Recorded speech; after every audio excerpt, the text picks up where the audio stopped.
So yan guys, meron naman tayo gagawin na XCR. Ayun, meron problema naman si boss sa kanya XCR na ano, yung sa kanya tambot sa mga kabuknoy na naputol. So yung mga kabuknoy ito, gagawin natin mga kabuknoy, hindi na natin ibubuksan yung ano, hindi natin tanggal cylinder head para lang i-pull out yung kanyang naputol na tornilyo sa kanyang cylinder head. Ayan.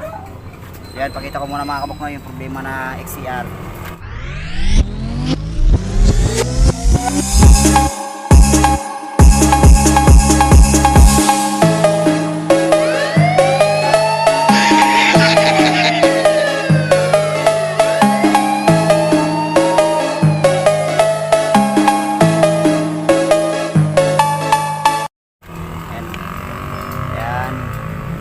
Si Dags, tatanggal na yung battery.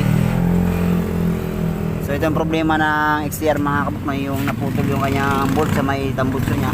So naputol ng ano na mekaniko. So sinubukan na rin tanggalin, so hindi na rin kinaya mga kabuknoy, hindi rin na pull out. So yun, dinala na sa ating mga kabuknoy para ipa-pull out yung naputol na tornilyo sa kanyang tambutso. Ayan. Yun, try natin gamit ang ating stainless na welding rod. Ito lang gagamitin natin pamulaut mga kabuknoy para iwas baklas na rin makina, iwas tanggal na rin, iwas gastos na rin mga kabuknoy. Ayun. Ayun, gagaraw na tayo.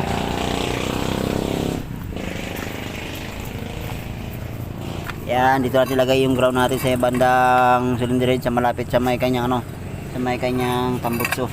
Yan, diyan natin lalagay. So yan guys, bali sinubukan na rin pala ito welding ano. Yan.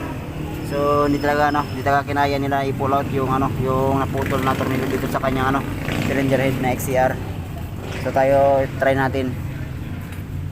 Try natin i-pull out gamit ang ating stainless na rod. Baka mo yan.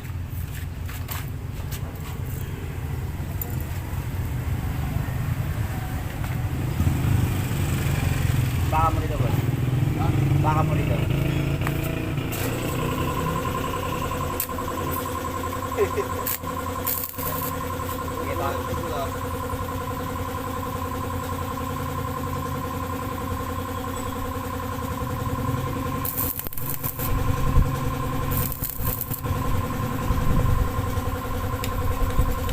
Doon mo nga ilagay, pababa.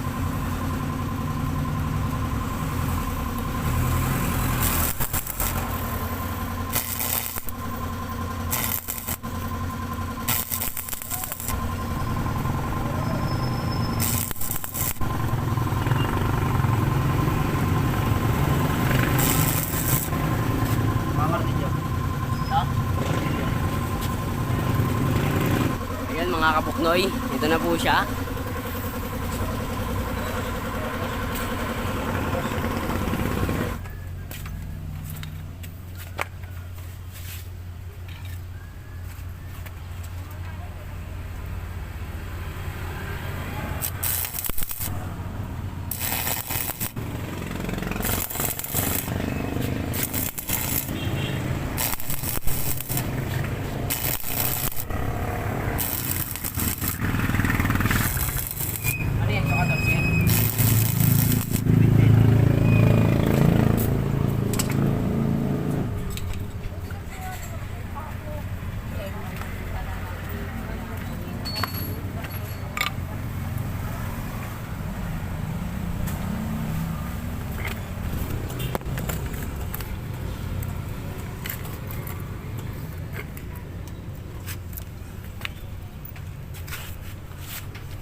Eh mga kabuknoy, natanggalan natin yung ano, yung naputol dito sa kanyang cylinder head bolt.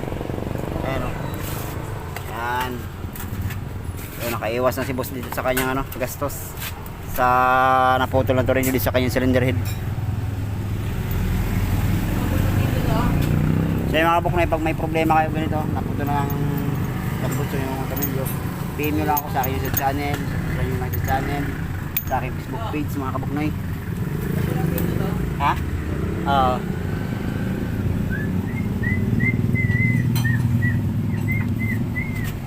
Lagay mo sa gato. Yan, so tapos yung problema ni boss sa kanyang ano, kanyang tornilyo. So subukan rin lang iba na i-pull out. Ay, di kinaya. Ayan o.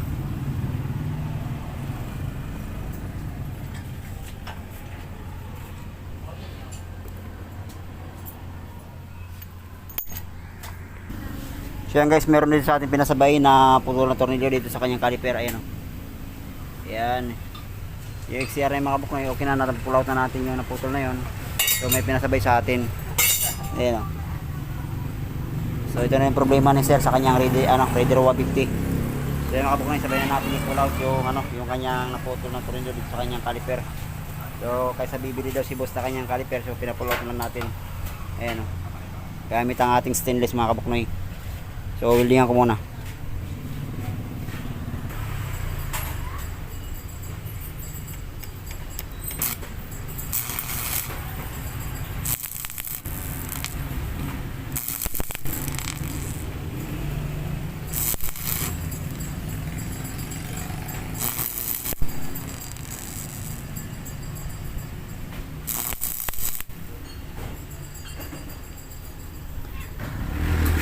So yan guys, nadugtungan na natin ang yung naputulan na bleeder.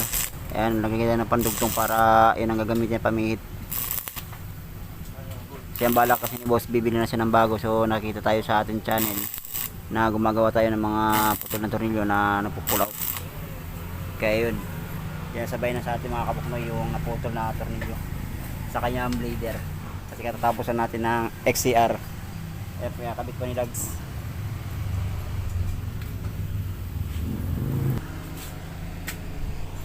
So yan guys, na-buildingan na natin. Yan, so na-pull out na natin. So tanggalin mo na Lags. Tuning. Ay grabe, kahit mainit oh.